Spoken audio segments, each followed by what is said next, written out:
Hey guys, it is Citri here again with one of the two Runecraft 2.16 update videos for you. The first one of these will be focusing purely on the refined and improved curse and hex system.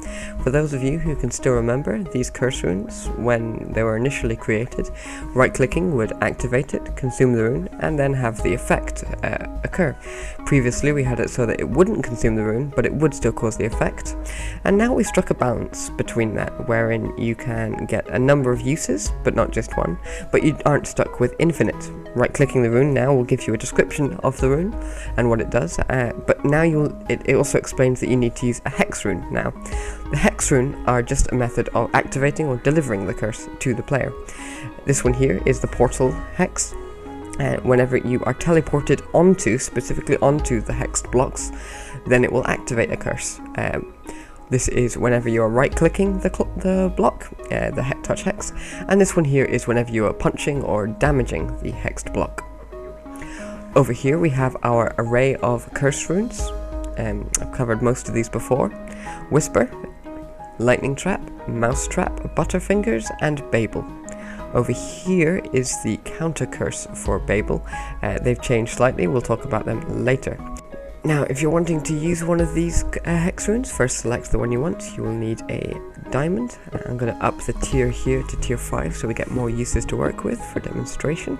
You take a diamond, you right click the rune to activate it. You have a touch hex bound to your diamond. And then you choose the curse that you want to deliver with the hex. Now, I'm going to go with a tier 1, so a couple of bolts only, of the lightning trap curse. Now see, I have bound 218 charges of the lightning trap into the crystal, charges determined by the tier on the touch hex. Whenever you swing, that changes how many you're deploying with a given right click. To quickly demonstrate, I will go over here, throw down something valuable there, and right click. I have bound one lightning trap into there, and whenever I right click that will begin. Or I could choose to do a few more than just one, and as you can see, very effective. Limited charges. Once the number of charges on the block have run out, I'll quickly drain that for you. As you can see, no more effect, and you can put down a new curse if you want. It goes up in multiples of 2. Each time you left click, swing the diamond, it will go up in increments of 2, up to 1024 until it reaches the cap, or until it reaches the cap, then it will swing back to 1. Say I want to come along and put down a damage hex. I don't want to waste the remaining charges of the lightning trap touch hex on this diamond, so I'm going to go over here to where I have an engraver, an anvil, an identifier, and a tool board set up. I've covered all of these things in the past. There'll be links here and there and everywhere. To engrave a diamond, we need to first rename it. You can't just engrave a raw item that isn't one of the old tools like a sword or an armor. Let's call it Touch Hex Lightning Tier 1. Now, before I can right click on this, if I right click on this, I will accidentally end up hexing a single charge of the lightning trap, or many charges, onto the engraver itself. That's not what we want to do. To avoid this, I have to activate the tool board, which will block the hex from being applied, the curse, sorry, from being applied to the block, and that will then allow me to engrave. That's why I put the low tier ward nearby. You can do that with any engraved item now. Any renamed item can be engraved, and that does mean that you can use the permanent rune to gain an infinite number of these charges. Now what was I going to do? I was going to get a second diamond out, binding a damage hex onto that. Let's go with Babel there, and put it onto a chest. We will just swing up to...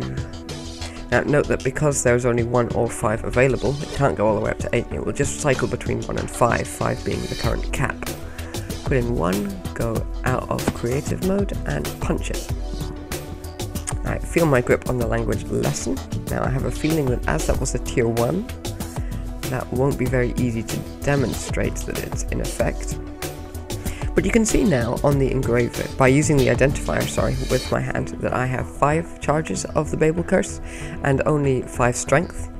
That means that every time I speak, there's a 5% chance of the text coming out scrambled because of the Babel curse and a charge being removed. That's exactly the same for the Butterfingers curse as well. They now have limited charges. This is the counter curse for the Babel. It has changed slightly. Instead of consuming the entire rune, it simply consumes the tier block, and because it was a tier 1 Babel curse, a simple cobblestone counter curse is all that is required to dispel that. And now let us create a Whisper Curse. The Whisper Curse is a rune by which you can make messages appear to players, anyone who activates them. In this particular case, this one will say line 1, line 2, welcome to my base, and then line 4. The colors will be yellow, yellow, red, and green. There is no longer a tier block in the rune pattern. This middle one has to be obsidian. So again, I'll need to go and get a hex on the diamond. I'll use the portal hex for this time. Again, there'll only be a maximum of 5 uses because it was a tier 1 hex rune. Now, this rune doesn't get consumed when you activate it, and that's by design.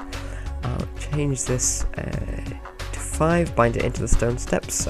Activate that one, you have to teleport onto the stone step, so I'll quickly teleport through and step back again. You can see the messages appearing, line 1, line 2, welcome to my base, and line 4 appearing just as on the signs. Now the important thing to notice here is that instead of before, where it would consume the rune and bind it into the blocks, you can now update this, update the signs or the coloured wool, and it will immediately take effect on the cursed blocks, the messages and colours changing. The obsidian, the wool and the signs do need to remain there, or the curse won't work. You can destroy the redstone, dust and the torches to recycle. Step through, step back through to demonstrate. But if you destroy the obsidian or one of the signs, is that what will happen is that teleporter used, it will detract one of the charges from the block, but it will not display any messages to the user. So there's a quick way of turning that off if you need to. This also works with Faith, FTP and all that jazz, so you can move the Whisper Curse around if you feel the need to. It also works between worlds. So that's pretty much all of the new curse and hex systems. Yep. So I think that's pretty much everything. Thank you guys for watching this video. There will be another one up soon regarding the new runes, the Immersion rune, Runic Radio, and the Sticky Redstone Sensor. Thank you guys for watching, and I will see you soon. Cheers.